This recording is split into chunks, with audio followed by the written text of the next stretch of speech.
पे टेंशन पैदा कर दी है, जिसके बाद माना जा रहा है कि अब एक एक्शन से वर्ल्ड वॉर तय है।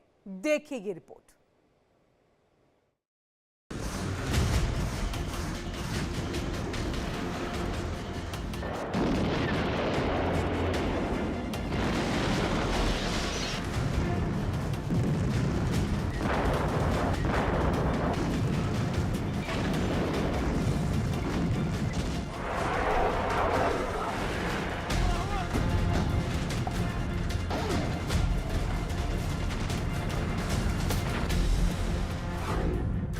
इजराइल ईरान में ठनी, मिडिल ईस्ट में तबाही मची।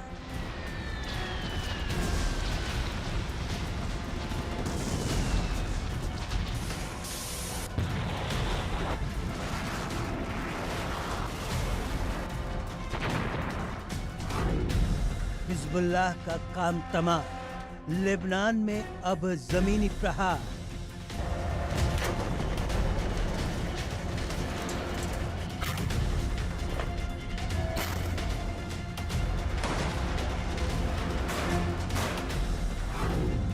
पुतिन का अटैक जोरदार, यूक्रेन का भी प्रहार लगातार।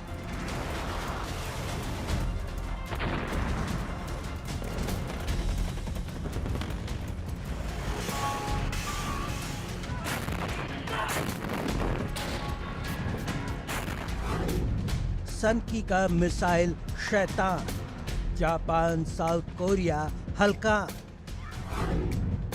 ड्रैगन की चाल, कई मोर्चे पर हथियार।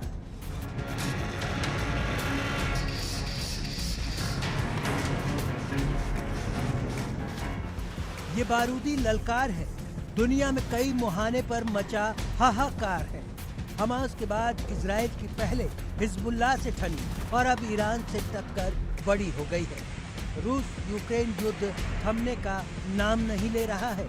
वहीं तानाशाह किम जोंग उन लगातार मिसाइलों की टेस्टिंग करके हालात और माहौल बिगाड़ रहा है, तो चालबाज चीन कई मोर्चे पर युद्ध की तैयारी कर रहा है। दुनिया में माहौल ऐसा हो गया है कि बस एक चिंगारी उठी और बड़ा विध्वंस हो जाएगा।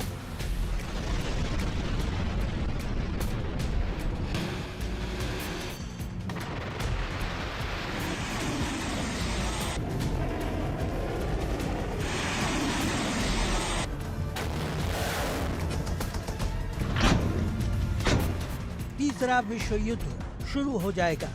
इजराइल ने हमास चीफ हानिया के बाद हिजबुल्लाह चीफ नसरुल्लाह को मौत के घाट उतार दिया, जिसके बाद आग बबूला हुए ईरान ने इजराइल पर ताबड़तोड़ मिसाइलों का अटैक कर दिया।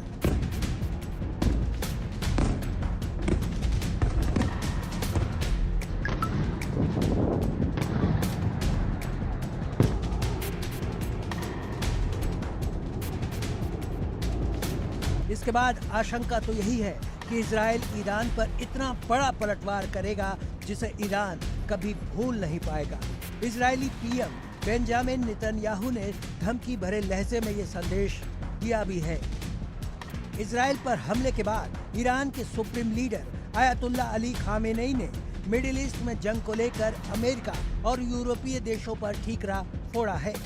खामेनेई ने कहा कि इन देशों की मौजूदगी संघर्ष, युद्ध, चिंता और दुश्मनी के कारण है। हालांकि खामेनेई ने इजराइल पर ईरानी मिसाइल अटैक का जिक्र नहीं किया, क्योंकि खामेनेई को भी पता है कि ईरान के एक्शन का रिएक्शन तो जरूर होगा। इजराइल ईरान पर पलटवार तो जरूर करेगा, जिसकी बांधी दुनिया में गाजा में देख चुकी है, लेबनान में भी देख रही है। इजराइल ने पिछले एक साल में गाजा को छलनी कर दिया है, गाजा को धुआं धुआं कर दिया है।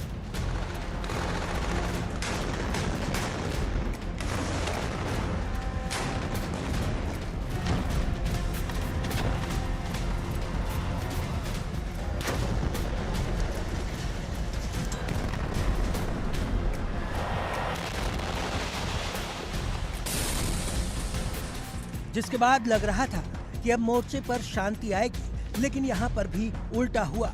लेबनान में बैठे हिजबुल्लाह ने जंग छेड़ दी, जो अब हिजबुल्लाह चीफ नसरुल्लाह के मारे जाने के बाद खात्मे की कगार पर है। लेकिन इस बीच ईरान की तरफ से हुए हमले ने यह साबित कर दिया है कि मिडिल ईस्ट में शांति दूर दूर तक असंभव नजर आ रही है।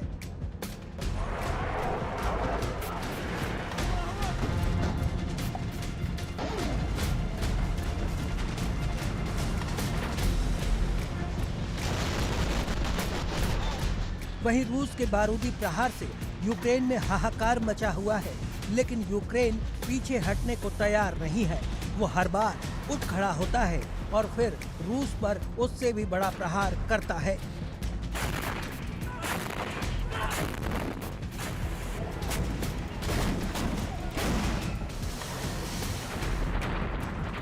पिछले कुछ दिनों में यूक्रेन ने अपनी रणनीति बदली है।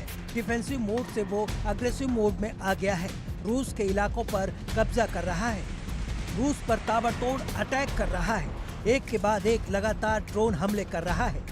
यूक्रेन के ड्रोन अटैक से रूस को भारी नुकसान हो रहा है।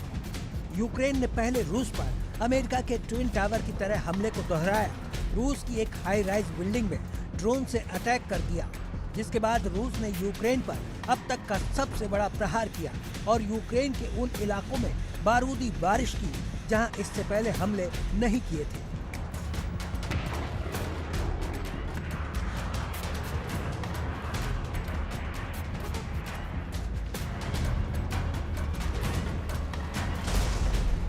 इस हमले के बाद दुनिया को लग रहा था कि यूक्रेन अब शांत हो जाएगा, लेकिन हुआ इसका उल्टा।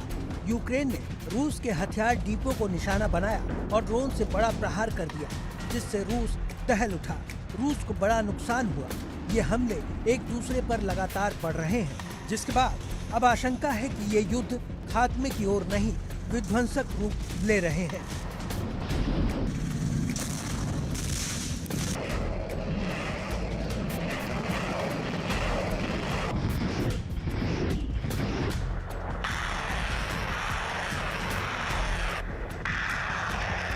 ये तो जंग के मैदान है, लेकिन जिस तरह नॉर्थ कोरिया का तानाशाह किम जोंग उन लगातार मिसाइलों की टेस्टिंग कर रहा है, उसके बाद यह आशंका भी बढ़ गई है कि यहाँ पर भी सन की जापान और साउथ कोरिया पर हमला करके युद्ध की चिंगारी को भड़का सकता है।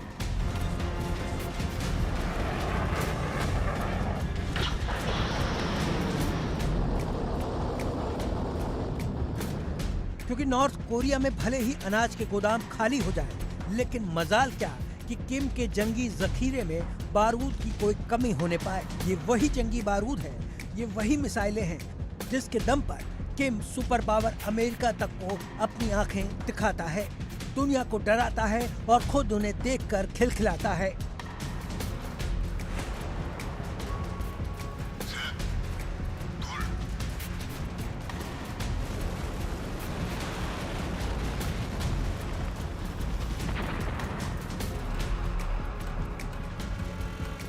नॉर्थ कोरिया के इसी तानाशाह ने इस वक्त अमेरिका की हालत पस्त कर रखी है।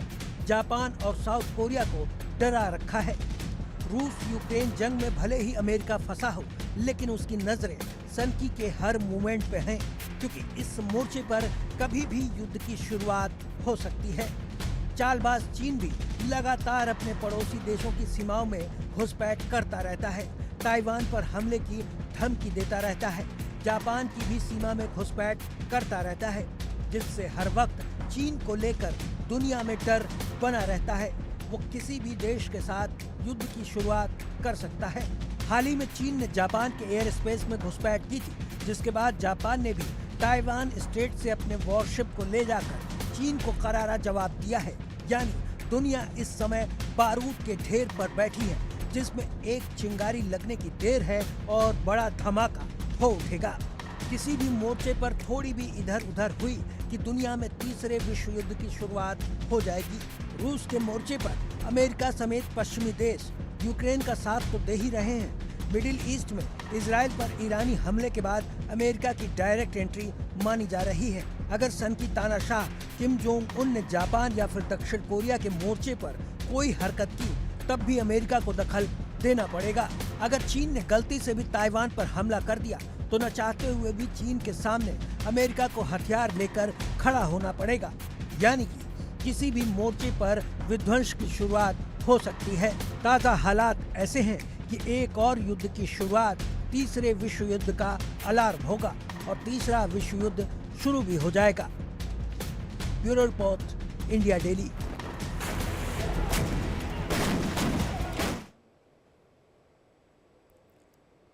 यूएन के मंच से इजराइल का खुला ऐलान, ईरान को निर्णायक जवाब दिया जाएगा। ये बात इजराइल ने कही है, ये बड़ी खबर है। ईरान की कार्रवाई पूरे विश्व के लिए खतरा है। हमारे सभी बंधक जब तक रिहा नहीं किए जाते हैं, हम पीछे नहीं हटेंगे। तो इजराइल की तरफ से ये खुला ऐलान कर दिया गया है। यूएन के मंच से ये खुला ऐलान किया गया, जिसमें कहा गया कि ईरान की कार्रवाई पूरे विश्व के लिए खतरा है और इसी के साथ कि जब तक हमारे जो सभी बंधक है वो रिहा नहीं कर दिए जाते हैं, तब तक हम पीछे नहीं हटेंगे। Mask was ripped away. The mask that their leaders wear in these very halls. Iran no longer hides behind others. They have proudly stepped into the open, are the architects of chaos and destruction. And now the world can see their true face. Iran launched the largest ballistic missile attack in history, justifying it as a vengeance for the elimination of Hassan Nasrallah. That is the reason. In doing so, they relinquished any deniability and claimed full ownership over Hezbollah's actions.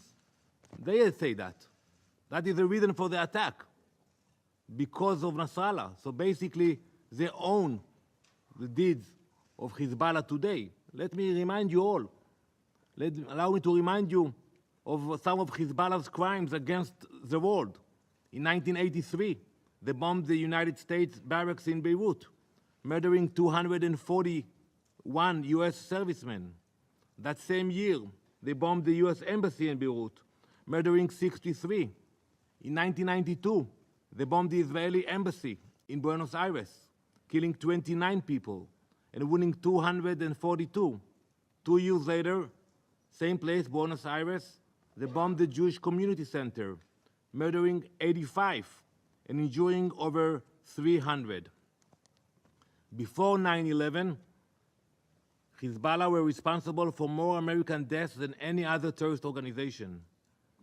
None of this even mentions the thousands of Lebanese people and Syrians that they brutally murdered at the altar of their tyrannical masters. In the past year alone, since October 8th, Hezbollah has launched over 9,000 missiles and rockets, over 1,000 anti-tank missiles and hundreds of attack drones. They have made over 70,000 Israeli civilians refugees in their own country. All the while, they have been attempting to infiltrate our communities to commit an October 7th-style massacre. Behind every murder, every rocket launch, every plot stands the Iranian regime. Let me be clear. Israel will defend itself. We will act. And let me assure you, the consequences Iran will face for their actions. तो Iran की तरफ से मंगलवार को सैकड़ों की संख्या में मिसाइल अटैक के बाद इजराइल ने साफ कह दिया था कि वो चुप नहीं बैठेगा। वैसे भी इजराइल अपने नागरिकों की हिफाजत के लिए किसी भी हद तक जाने के लिए जाना जाता है और इसके लिए अगर उसे दुश्मन मुल्क में घुसकर भी अपने टारगेट को खत्म करना है तो वो इससे भी नहीं हिचकिचाता। ऐसे में यह तय है कि तबाही की नई दास्तान लिखी जाने वाली है और इसके संकेत लगातार मिल रहे हैं।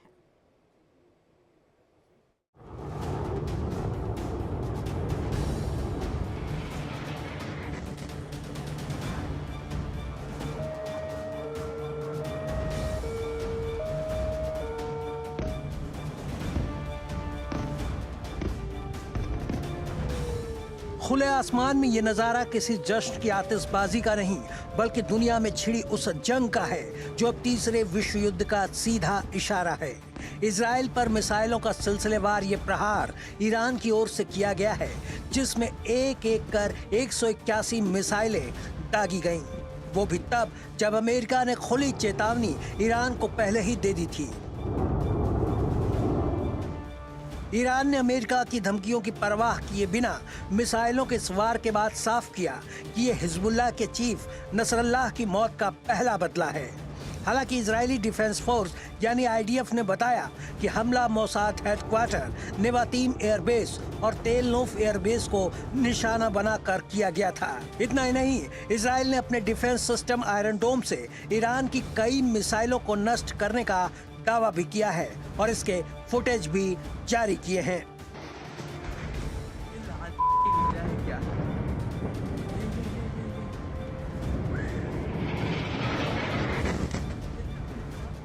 ईरान ने अपने हमले को मुल्क के हितों और नागरिकों की सुरक्षा के लिहाज से जरूरी बताया है, जबकि इजराइल ने साफ किया है कि वो वक्त आने पर बदला जरूर लेगा। इधर इजराइल के प्रधानमंत्री नेतन्याहू ने कहा है कि ईरान को इस हमले की भारी कीमत चुकानी पड़ेगी।